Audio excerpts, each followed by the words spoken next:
Well, good afternoon, everybody, and thank you for being here. My name is Nick Franco, and I'm the Pride Center Manager here at Eastern Washington University. And, I was really excited when I was invited to give a live TED Talk about something related to diversity. And it did take me a couple of days. I really had to think about what, in the broad definition of diversity, what could I possibly talk about that was specific. And so I thought to focus a little bit more on something that is a professional and academic interest to me, but also something that is really personal to me, and that is multiracial identity. And so today I'll be talking about body paradox and multiracial identity. And I'll be talking about a couple of different things. First, I'll be going over sort of what is paradox and how do I see multiracial identities fitting in to a paradox. I'll be going over a little bit of the history of how we as a country have attempted to negotiate the paradox posed by multiracial identities. And then I'll be going over a little bit about some of the questions that multiracial people get that seem okay, that don't seem to be particularly malicious, but that can have a little bit of negative, or there's a little bit more to the questions than just meets the eye. And so first I want to go over, why do I have this interest in this topic? Well, the first and primary reason is that it's the focus of my dissertation research. So currently I'm writing my dissertation and hope to be done and graduate this spring. That's actually my fervent desire. I need to get it done. And I'm researching college students who have one white parent and one parent of color. So I've researched this subject for a few years now. I've gathered a fair amount of data, and am currently analyzing it and writing it up. So that speaks a little bit to my professional and academic interest, but personally, I also identify as someone who has one white parent and one parent of color. And so that's where the personal interest comes for me in relation to this topic. And so, growing up, there were a couple of different instances where being one thing and being the other posed some challenges. But I would say that largely throughout my life, I didn't really even think about myself as multiracial, and really didn't even think about myself as anything other than white. Right? So as you'll see on the screen on your left, that this is a professional picture of me from my previous institution, right? So I look similar to how I do today. So, well, I look a little bit more tan, there in that other picture. But for most people, I look white. There are some people, and I do have some friends that contend that I have never looked white to them, and that there's no way that I could pass as white. But for most people, they don't know that I'm anything other than white, because I have blue eyes and because I have olive skin and not necessarily brown skin. They think I might be Italian, is actually the most often identity that I'm assumed to be. But when I first started this position, my hair was a lot longer, and I have really curly hair. So as you can see on your right, now, I don't necessarily look quite as white as I did in the picture to the left, or even as I do now. And when I began to grow out my curly hair, it was fascinating to me the number of people who would ask the question of, what are you? Because they didn't really know what I was. I was more racially ambiguous than I was before. I did get the what are you question prior to growing my hair out, but the questions came up a lot more, and they were a lot more random. People would walk up to me, and this is not an exaggeration, people would walk up to me. I had not talked to them that night. I was sitting down with friends, and they would just walk up to me and ask, what are you? Or they would be more specific and ask, are you part black?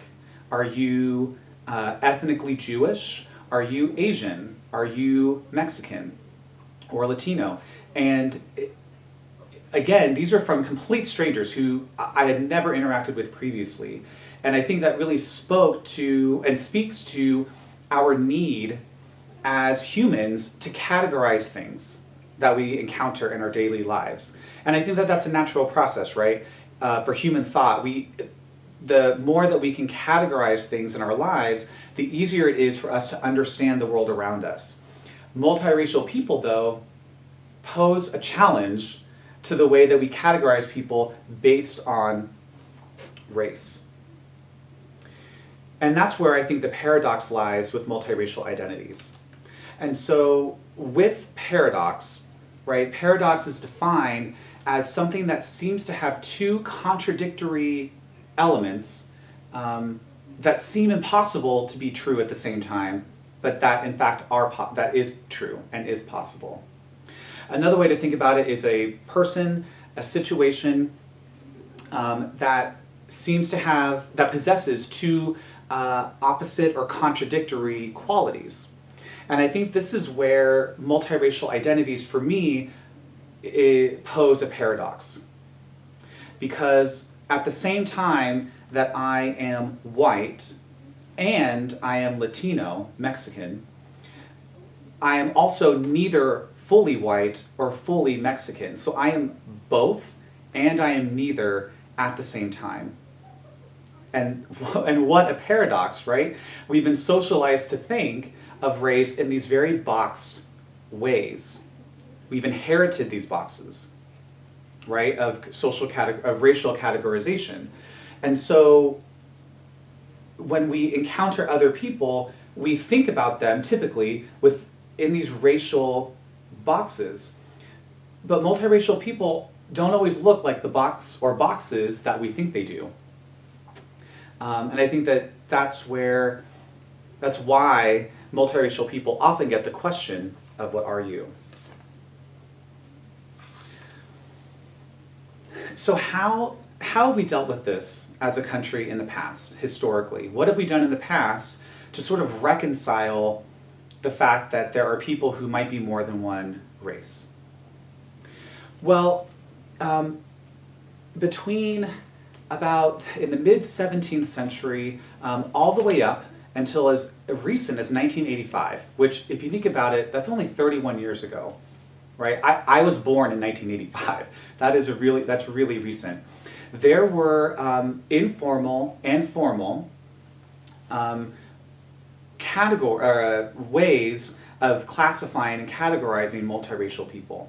And that was called the rule of hypodescent or the one-drop rule.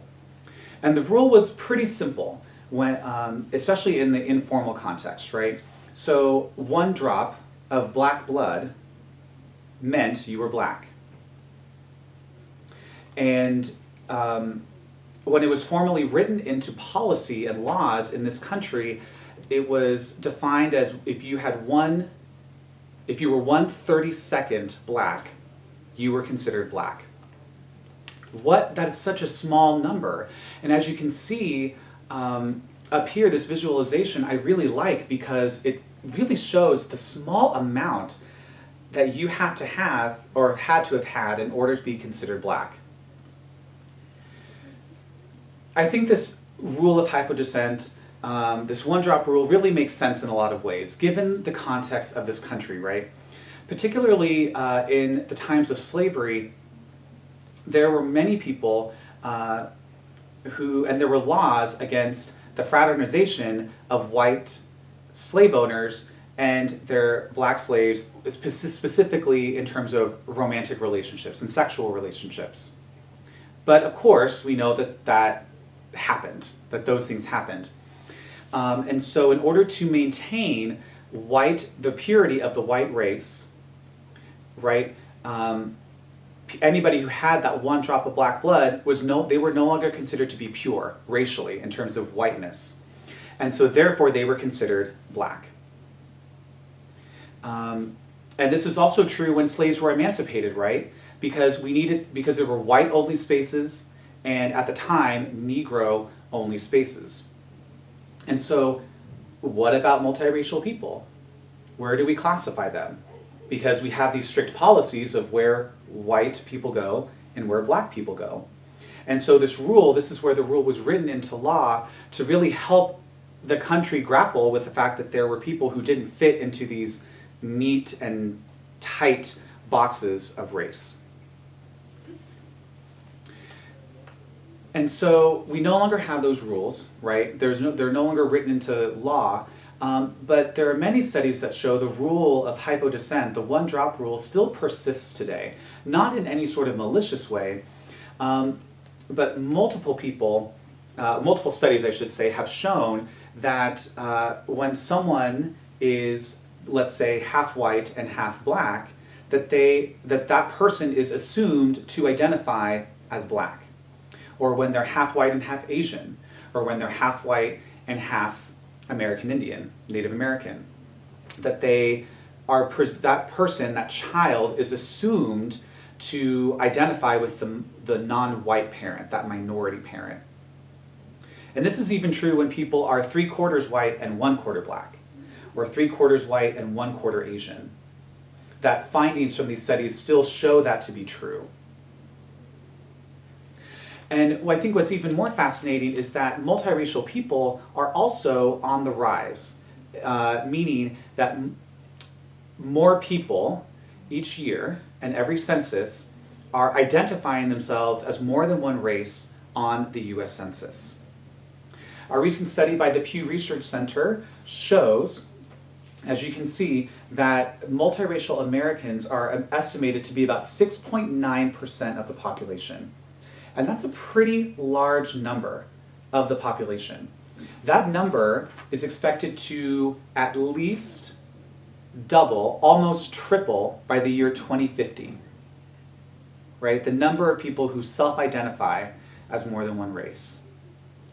That is an enormous amount of people, right? And despite the fact that this group of people is growing, right? They're actually one of the fastest growing racial populations in the US, our level of understanding and our level of awareness about multiracial identities and multiracial issues is not growing quite as fast, right?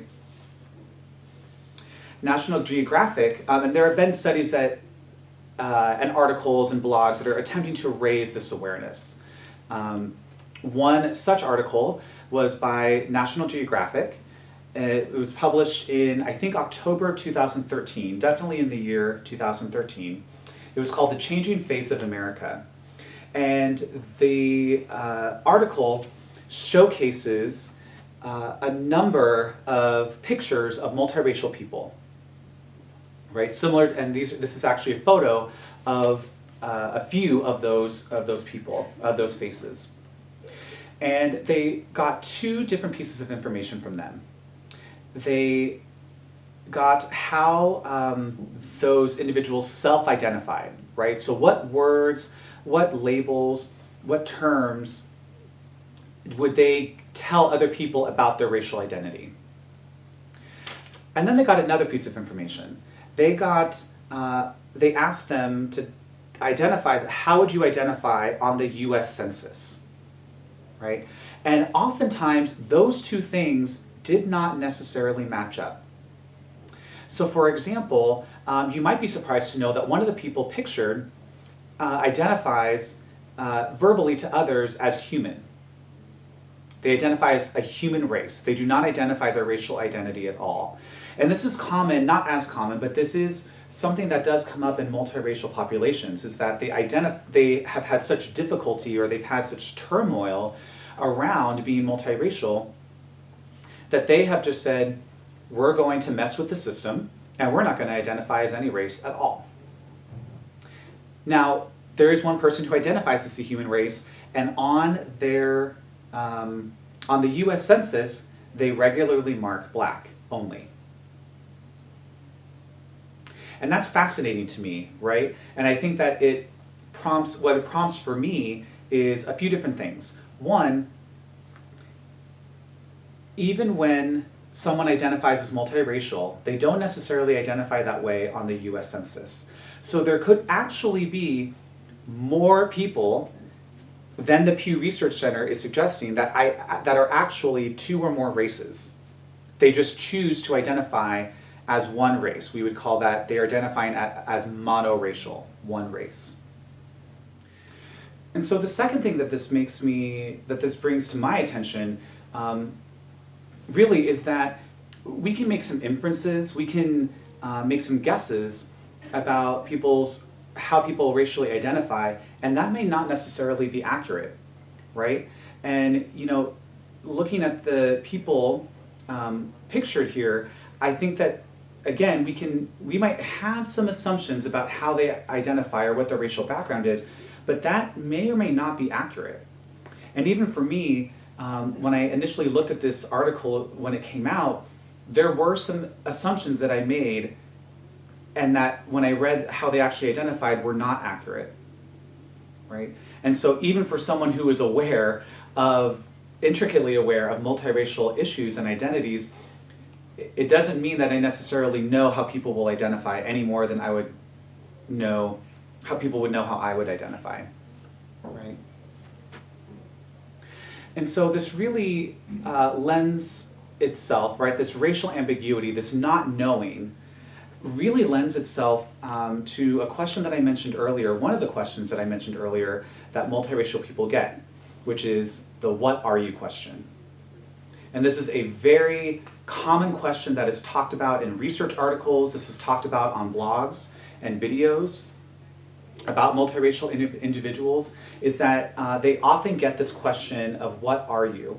which again communicates to me this this acknowledgement that we have racial categories and these boxes for racial identity, and that multiracial people aren't neatly falling into any of them. And so, hence the question, what are you? I have personally been asked, as I mentioned, I've personally been asked this question multiple times, and it's interesting, the responses that I get. One of the responses that I sometimes get is, "Are you sure?" And this one, it's not funny in the moment, but it makes me laugh because, how could I not be sure? How is it that you think you might know my racial identity more than I do? And again, it's because there are certain phenotypical features, right, physical features that we assign to particular races that when they are presented on other bodies confuse us, right? So when people, the couple of times that I've gotten asked, "Are you black?" or "Are you part black?" One person I said no, and they asked, "Are you sure?" Because there's no way, they followed up with, "There's no way someone could have your curly hair and not be black." And I responded by saying that's interesting because the curly hair actually comes from the white side of my family, which left them even more confused. And they were positive that I had to have had a black ancestor somewhere more recent in my family tree than what I was admitting. And other multiracial people have had similar follow-up questions where they're challenged really on who they are. And while I think that sometimes, most often when people ask me the "what are you" question, I know that they're not doing it maliciously. I know that there is not some vendetta that they have, that they're trying to make me, single me out in that way. But I think for me and for a lot of multiracial people, there's a lot more to the "what are you" question than I think meets the eye. I mean, it really is, in some ways, reminding us of our own paradox, the paradox that we live every day. Because sometimes we don't know what we are. There are some days, even today, where I sometimes question how I should identify. And having that question come up from a stranger only reinforces that my very existence is not necessarily a problem for others, but is a problem for the way that we talk about race.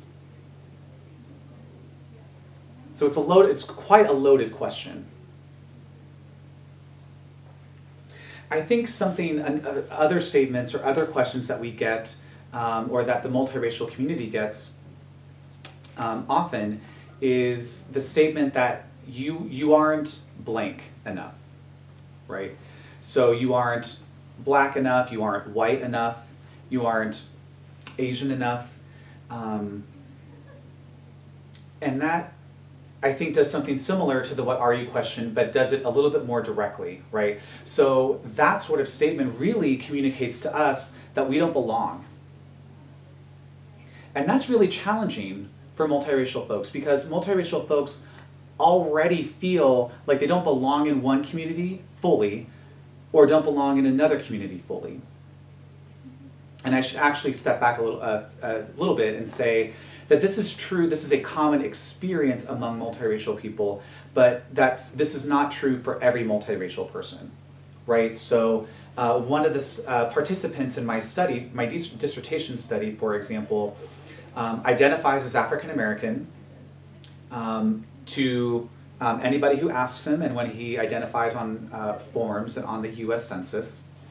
He recognizes that he has a white mother, but because he looks black, according to him, and because other people assume him to only be black, he doesn't necessarily get the what are you question. He doesn't necessarily get the statement from people that he isn't black enough, because people read him and assume him to be black, and so he identifies that way.